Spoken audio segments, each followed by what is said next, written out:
Hello guys, আজকে হচ্ছে শুভ জন্মাষ্টমী, যার জন্য এই দেখো আমি তাল নিয়ে বসে পড়েছি তালটা ছাড়াবো বলে। কারণ সন্ধেবেলায় প্রভুকে ভোগ দেয়া হবে। আর তোমরা কে কে পছন্দ করো তালের বড়া অবশ্যই কমেন্ট করে জানিও। আমি এখন এই যে এই তালটাকে ছাড়াবো, তার জন্যই দেখো এটা নিয়েছি। এই কুন্নির সাহায্যে আমি তালটাকে ঘষবো। দেখা যাক।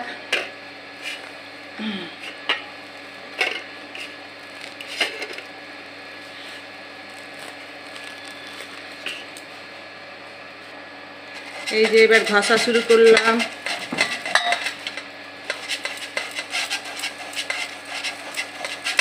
এই দেখো বন্ধুরা, কি সুন্দর হচ্ছে ঘষাটা আমার। এখন আমি ঘষি, আবার যখন বড়া বানাবো তখন আবার একটা নতুন ভিডিও